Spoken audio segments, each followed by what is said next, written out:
اللہ کے سچے رسول صادق و مصدوق صلی اللہ علیہ وآلہ وسلم نے فرمایا کچھ لوگ ہوں گے جن کے چہرے پر جہنم کی آگ برسائی جائے گی، ان کے چہرے پر آگ برسے گی۔ تھوڑا تصور کرنا میرے بھائیوں، میری بہنیں بھی اگر موجود ہیں ان بہنوں کی بھی توجہ چاہتا ہوں، مرد اور عورتوں کی تخصیص نہیں۔ کچھ لوگ فرمایا کچھ لوگ ایسے ہوں گے جن کے چہرے پر جہنم کی آگ برسائی جائے گی۔ آپ ذرا تصور کریں جہنم کی آگ، وہ بھی جہنم کی آگ کیا، اللہ کے رسول علیہ الصلوۃ والتسلیم فرماتے ہیں دنیا کی آگ سے 70 درجہ زیادہ، دنیا کی آگ سے 70 درجہ زیادہ تیز ترار جہنم کی آگ ہے۔ اللہ اکبر، اور وہ انسانوں کے چہروں پہ برسائی جائے گی۔ ایک مرتبہ کبھی بائک پر آپ تیز بارش میں بائک چلا کر دیکھنا، ہیلمٹ اگر آپ کے چہرے پہ نہ ہو تو آپ تیز بارش میں بائک چلا کے دیکھنا، آپ کو حیرت ہوگی میرے بھائیوں، یہ میرا خود کا تجربہ ہے کہ اگر بارش تیز ہو رہی ہو اور ہم بائک چلا رہے ہوں اور بارش کے تیز قطرے ہمارے منہ پہ پڑتے ہیں تو ہم سے برداشت نہیں ہوتا۔ مسلمانوں ذرا سوچو، جب پانی کے ٹھنڈے ٹھنڈے قطرے ہمارے چہرے پر پڑتے ہیں تو ہم بائک روک دیتے ہیں۔ اللہ اکبر، ذرا سوچو تو صحیح، یہ کوئی کہانی نہیں، قصہ نہیں، یہ سچے نبی کا سچا فرمان۔ ذرا تصور تو کرو میرے بھائیوں، ذرا تصور تو کرو میری بہنوں، جو قوم اپنے چہرے پر پانی کے ٹھنڈے ٹھنڈے سکون دینے والے قطروں کی چوٹ برداشت نہ کر سکے، جب اس چہرے پر جہنم کی آگ برسے گی اس وقت ان چہروں کا حال کیا ہوگا، اس وقت ان چہروں کی کیفیت کیا ہوگی۔ اللہ اکبر، اندازہ فرمائے صحابہ کرام نے پوچھا یا رسول اللہ، جن کے چہروں پر جہنم کی آگ کی برسات ہوگی ان کا قصور کیا ہوگا، ان کا جرم کیا ہوگا؟ میرے آقا نے فرمایا، حدیث پاک کا مفہوم ہے وہ سب کی بات مانتے ہوں گے لیکن اللہ رسول کی بات نہیں مانتے ہوں گے۔ اب ذرا اس کٹھیرے میں اپنے آپ کو کھڑے کر کے سوچو، کیا ہم وہ لوگ نہیں ہیں جو سب کی مانتے ہیں لیکن اللہ رسول کی بات نہیں مانتے؟ مسلمانوں، اگر ہم اللہ اس کے رسول کی بات مان رہے ہوتے تو آج مسجد ویران نہ ہوتی، اگر ہم اللہ رسول کی بات مان رہے ہوتے تو نوجوان لڑکوں کا لڑکیوں کے ساتھ ناجائز تعلقات کا چکر نہ ہوتا۔ بڑی معذرت کے ساتھ ہمیں یہ بات کرنے میں اچھا بھی نہیں لگتا لیکن مجبور ہے، کریں کیا، حالات کتنے بگڑ چکے ہیں۔ 80% نوجوان لڑکے اور لڑکیاں اس بلا کے اندر گرفتار ہے، اس جرم کے اندر گرفتار ہے، اور پھر وہ اس کو گناہ بھی نہیں سمجھتے۔ لا الہ الا اللہ، سوچو تو صحیح، ایک تو گناہ ہے اور اس کو گناہ بھی نہیں سمجھا جاتا۔ بلکہ ایک بات اور عرض کروں معذرت کے ساتھ، دیندار لوگ بھی اس چکر سے نہیں بچ پا رہے اللہ ماشاءاللہ۔ وہ بھی لوگوں کو دیکھ کر کے، سیریلیں اور فلمیں دیکھ کر کے، داڑھی تو رکھ لی، ٹوپی تو پہن لی، اچھا کرتا تو پہن لیا، لیکن کوئی حسن سامنے سے ٹکرایا تو پھر دل قابو میں نہ رہا۔ یہ کیوں ہے پتہ ہے؟ دل میں حضور نہیں بسے، اس لیے دل کتوں کی طرح آوارہ پھر رہا ہے۔ اگر اس دل میں حضور بسے ہوتے، یاد رکھنا جملے تلخ و معاف کرنا، کچھ لوگوں کو مجھ سے شکایت ہے کہ کچھ جملے آپ کے بہت تلخ ہو جاتے ہیں، لیکن نشتر جو لگاتا ہے میرے عزیز، نشتر جو لگاتا ہے وہ دشمن نہیں ہوتا۔ اگر میں کوئی خطیب ہوتا، اگر میں کوئی خطیب ہوتا، اگر میں کوئی ادیب ہوتا، اگر کوئی محقق ہوتا تو میں جملے سجا کر کے بولتا، لیکن یہ میری تقریر نہیں، میری خطابت نہیں، یہ میرے دل کی آو فگا ہے، اور آو فگا سجا اور سنوار کر کے نہیں نکلتی، بلکہ جب چوٹ لگتی ہے تو پھر انداز کچھ بھی ہو سکتا ہے۔ بتاؤ، رسول اللہ کے ساتھ یہی وفا کا طریقہ ہے، حضور کے ساتھ یہی محبت کا طریقہ ہے، سب کی بات مانتے ہو، حضور کی نہیں مانتے۔ اللہ اکبر، اگر پولیس والے اعلان کر دے 10 کے بعد مائک نہیں چلے گا، بولو مائک تم بند کرتے ہو کہ نہیں کرتے ہو؟ 10 کے بعد تم گھر سے نہیں نکلو گے، کرفیو لگ گیا، کوئی نکلتا ہے گھر کے باہر؟ حیرت ہے، اچھا کرتے ہو پولیس کی بات سنتے ہو، مجھے اس پہ اعتراض نہیں، لیکن آپ سے پوچھتا ہوں پولیس کی مانا اپنے نبی کی کب مانو گے؟ ڈاکٹر کی مانا اپنے نبی کی کب مانو گے؟ اگر تمہارا نام پولیس کی ڈائری میں لکھ دیا گیا جیل جانے کا خطرہ ہے تو تمہاری نیندیں اڑ جاتی ہے، اور رسول اللہ نے فرمایا جس نے جان بوجھ بوجھ کر ایک وقت کی نماز چھوڑ دی، اس کا نام جہنم کے دروازے پہ لکھ دیا جاتا ہے۔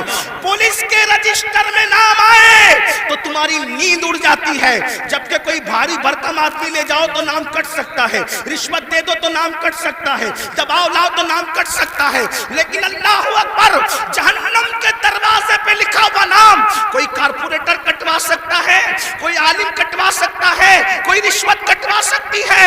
کون سے مسلمان ہو، تمہیں تو نیند بھی نہیں آنی چاہیے کہ ہمارا کیا ہوگا، ہمارا حشر کیا ہوگا، کہ ہمارا نام روزانہ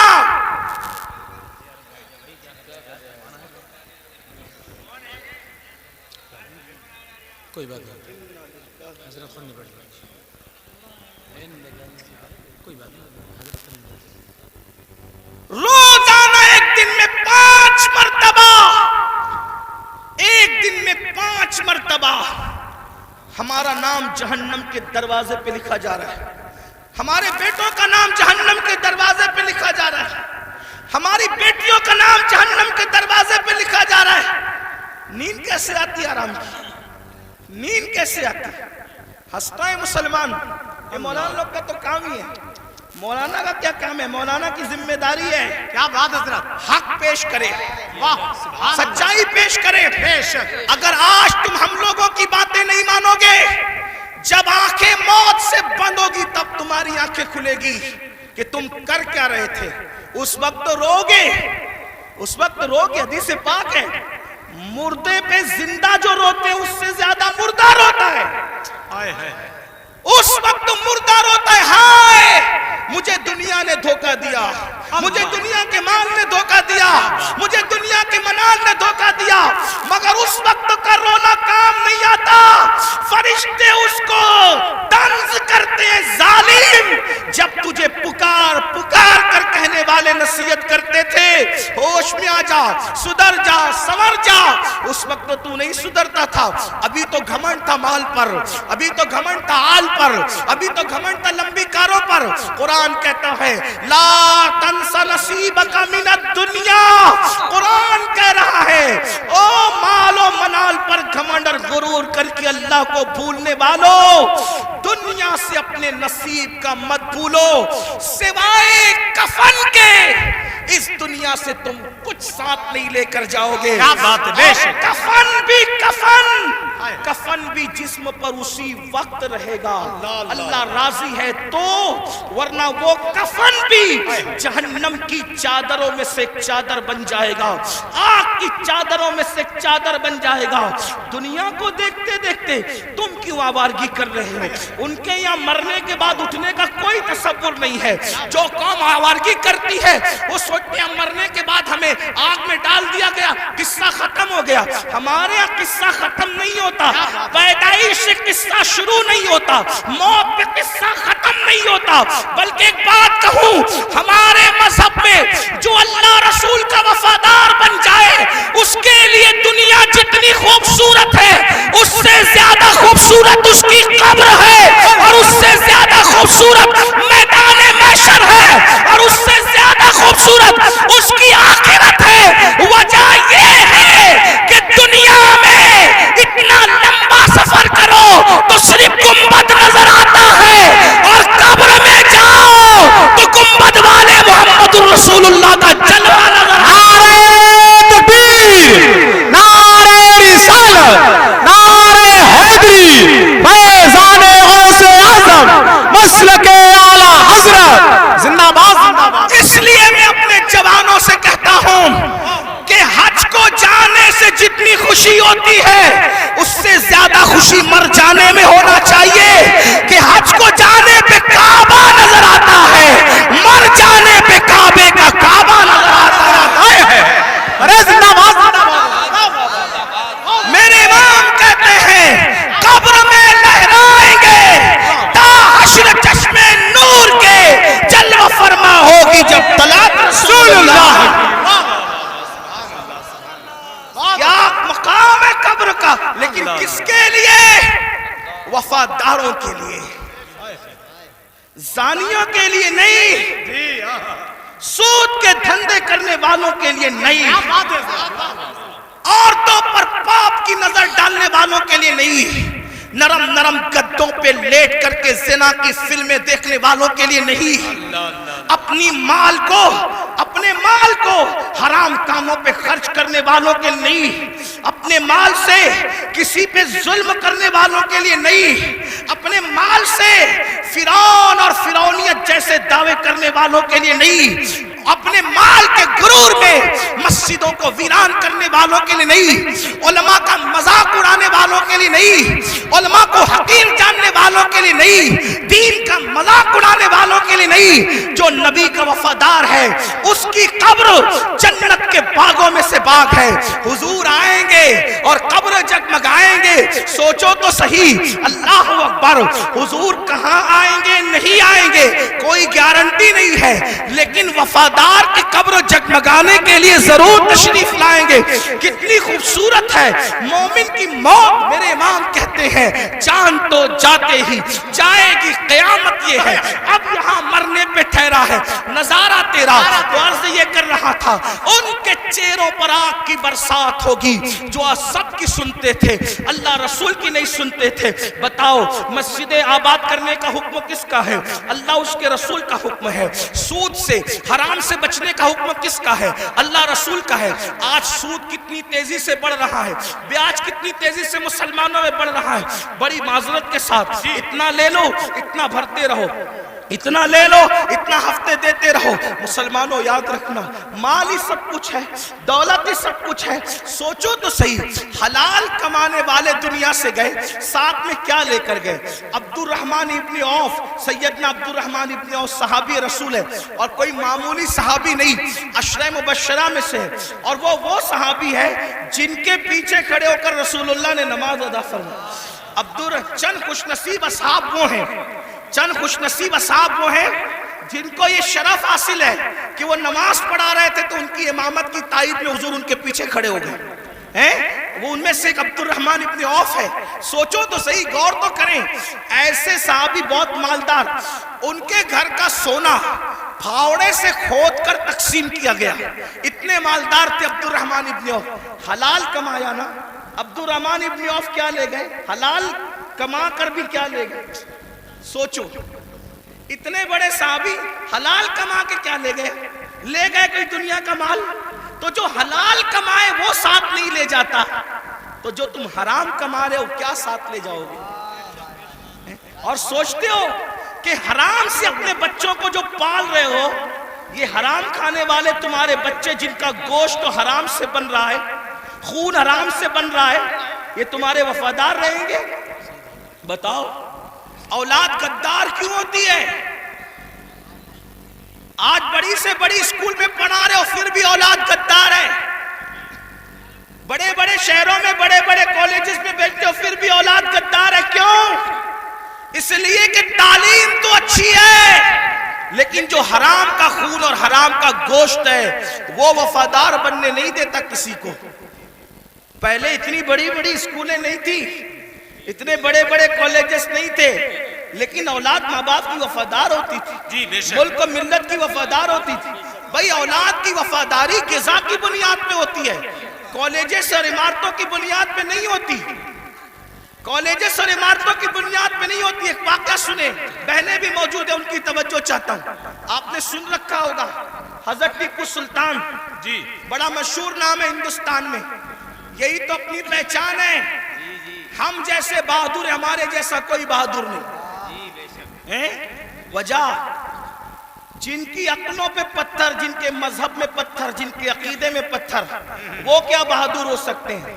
بہادر تو وہ قوم ہے جس کے پاس قرآن ہے، جس کے پاس زندہ رحمان کا عقیدہ، جس کے پاس، ارے ہم سے زیادہ بہادر بھی کوئی ہوا ہے؟ ہمارا نبی اتنا طاقتور ہے کہ زمین پہ کھڑے رہ کر اشارہ کرے تو چاند ٹکڑے ہو جائیں۔ بڑے سے بڑا بہادر کاغذ کو اشارے سے ٹکڑے نہیں کر سکا، اشارے سے تو کاغذ بھی ٹکڑے نہیں ہوتا۔ اپنے نبی کی طاقت کا اندازہ لگاؤ، ان کے اشارے سے چاند ٹکڑے ہو گیا۔ طاقت ہمارے یہاں ہے، قوت ہمارے یہاں ہے، اور پھر ہمارے یہاں صدیق اکبر جیسا بہادر، فاروق اعظم جیسا بہادر، عثمان غنی جیسا بہادر، علی مرتضی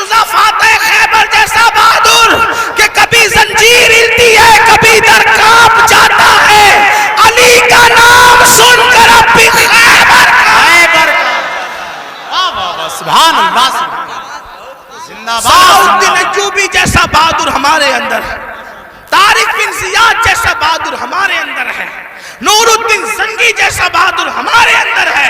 یہ بہادروں کی ایک فہرست ہے ہمارے پاس۔ تو ٹیپو سلطان بھی بڑا بہادر، جب تک سلطان زندہ تھے انگریزوں کی ہمت نہیں ہوئی کہ کہہ سکے کہ بھارت ہندوستان ہمارا ہے۔ جب سلطان کی شہادت ہوئی تب ان کو ہمت ہوئی کہ آج سے ہندوستان ہمارا ہے۔ آپ کیا سمجھتے ہیں؟ یہ بات بھی بتا دوں، بہادری کب آتی ہے اور بزدلی کب آتی ہے؟ جی عشق رسول انسان کو بہادر کرتا ہے بے شک بے شک، اور گناہ انسان کو بزدل کرتا ہے۔ سچ ہے یہ حق۔ جب تک مسلمان عاشق رسول تھے، سچے بہادر تھے، جب سے گناہ کرنے لگے بزدل ہوئے۔ اب سائے سے بھی ڈرتے ہیں، چھپکلی سے بھی ڈرتے ہیں، کتوں سے بھی ڈرتے ہیں۔ اسی لیے تو کتے تمہیں ڈرا رہے ہیں۔ کیا اشارہ ہے! جب تک تم کتوں سے نہیں ڈرتے تھے، بہادر تھے، کتوں میں ہمت نہیں تھی تمہیں ڈرانے کی۔ جب سے تم گناہ کر کے بزدل ہوئے، چھوڑ دو رات میں گندی فلمیں دیکھنا، بستر پہ پاپ کی فلم دیکھنے کی بجائے مصلی پہ رو کے دیکھ، جیسے اصحاب کہف کے پیچھے کتا تم ہلا کے چلا تھا، اب بھی کتے تیرے پیچھے تم ہلاتے ہوئے نہ۔ نعرہ تکبیر، نعرہ رسالت، نعرہ حیدری، مسلک اعلیٰ حضرت۔ مراد آباد والوں، ہندوستان میں رہنے والے کتے بہادر نہیں ہوئے، تم بزدل ہو گئے۔ بزدلی سے نکلو، کتا پھر کتا ہے۔ میں کسی کو نہیں کہہ رہا ہوں، میں تو کتوں پہ بات کر رہا ہوں۔ امید ہے کہ مراد آباد کے کتے اگر پاس میں بیٹھ کے سن رہے ہیں تو ان کو برا نہیں لگنا چاہیے۔ رامپور کے کتے اگر یہاں کہیں سن، ان کو برا نہیں لگنا چاہیے۔ جب وہ چند جوان، توجہ کریں، کتے دم پیچھے کیسے ہلاتے ہیں۔ چند جوان، پاکیزہ جوان، متقی جوان، پرہیزگار جوان، جب اپنا ایمان بچانے کے لیے دقیانوس کے خوف سے گھر سے نکلے تو وہ چپکے سے رات کو نکلے تو پیچھے کتا بھی ہو گیا۔ ان جوانوں کو خوف ہوا، کتوں کا کام بھونکنا ہے، اگر اس نے بھونک دیا بھونکے گا یہ، پکڑائے گا ہمیں۔ اس جوان نے پتھر اٹھایا، کتے کی طرف مارا، کتے نے پیچھے کے پیر پہ کھڑے ہو کے آگے کے پیروں کو ہاتھ کی شکل دی اور اللہ سے کہا مجھے زبان دے تاکہ تیرے وفاداروں سے میں بات کر سکوں۔ اور پھر کتے کو اللہ نے زبان دی تو کتا بول پڑا، او اللہ والے تجھے خوف ہے کہ میں بھونکوں گا، ہم کتے ہیں مگر پتا ہے کس پر بھونکنا چاہیے کس پر نہیں۔ نعرہ تکبیر، نعرہ رسالت، نعرہ حیدری، فیضان غوث اعظم، مسلک اعلیٰ حضرت۔ اور یہ بات میں کسی کو طنز نہیں کر رہا ہوں، ہمارے قرآن میں لکھا ہے۔ اور پھر وہ کتا وفادار بن کے دھوم ملا کے پیچھے پیچھے چلا، لیکن کتا تھا، کتوں کی برادری کا تھا، مگر مسلمان کا وفادار کیا ہوا، خدا نے اس کے لیے بھی جنت کا اعلان کر دیا۔ پتا چلا تو کتنا قیمتی ہے مسلمان، تو اللہ کا وفادار بن، کتے تیرے وفادار۔ یعنی اگر تو گناہ چھوڑ دے کتے تجھ پہ بھونکیں گے بھی نہیں۔ کتے نہیں بھونکیں گے تجھ پہ اگر تو سارا مسئلہ گناہ کا ہے۔ ہنسنے کی بات نہیں، گناہ چھوڑو پھر دیکھو زمین تمہاری فرما بردار ہوگی۔ بات دور نکل گئی، عرض کر رہا تھا ایک ایسا وفادار تھا ملک ملت کا، جسے فخر ہے ملک کو ملت کو، اس کو دنیا ٹیپو فتح علی کہتی ہے، جسے ہم ٹیپو سلطان کہتے ہیں۔ بڑا بہادر تھا، جب تک کہ وہ رہا ہمت نہ تھی بزدلوں کی کہہ سکیں کہ ہمارا ہے ہندوستان۔ اسے شہید کر دیا گیا، اس کے بعد کہا ہمارا ہے ہندوستان. تو ایک بات جو کہنے چلا تھا یہ کہ حلال سے وفا پیدا ہوتی ہے, ماں باپ کی, حرام سے نہیں. میں نے سن لے, اللہ اکبر, انگریزوں نے ٹیپو فتح علی سلطان سے کہا ڈیل کرنی ہے, کسی معتمد کو بھیجو, بات کریں گے. سلطان کو لگا میرے بھائی سے بڑھ کر میرا معتمد کون ہو سکتا ہے. سلطان نے اپنے چھوٹے بھائی کو بھیجا, جاؤ انگریزوں سے بات کر کے آؤ, انگریزوں سے گفتگو کر کے آؤ, معاملات طے کر کے آؤ. بہنوں کی خاص توجہ, اللہ اکبر. چھوٹا بھائی گیا, جانے کے بعد دیر ہو گئی تو قریبی ندیموں نے, قریبی دوستوں نے سلطان کے کان میں کچھ بات کہی. سلطان کھڑے ہوئے, غصے میں آئے, حالت غصے میں ٹہلنے لگے. اور دیر ہوئی, ٹہلتے ٹہلتے ماں کے کمرے میں جا گھسے. ماں نے کہا میرے لال کوئی پریشانی ہے. ماں سے کہا ماں تمہارے بیٹے نے میری ناک کو خاک میں ملا دیا. ماں تمہارے بیٹے نے میری ناک کو خاک میں ملا دیا. میرے دوست کہتے ہیں معتمد سمجھ کر بھائی کو ڈیل کے لیے بھیجا تھا, بات کرنے کے لیے بھیجا تھا, لیکن وہ انگریزوں سے ہاتھ ملا گیا. ماں بیٹھی تھی, کھڑی ہو گئی. ماں ہوتی ہے, ماں ہوتی ہے. میں قوم کی ان بیٹیوں سے کہنا چاہتا ہوں, اللہ اکبر, عورتیں لال قلعہ نہیں بنا سکتی, لیکن لال قلعہ بنانے والا سپوت کسی عورت کا ہی پروردہ ہوا کرتا ہے. عورتیں فاتح بدر و حنین نہیں ہو سکتی, لیکن فاتح بدر و حنین کسی عورت ہی کا تیار کرتا ہوتا ہے. اللہ اکبر. عورت فاتح خیبر نہیں ہوتی, لیکن فاتح خیبر کو جنم دینے والی کوئی عورت ہی ہوا کرتی ہے.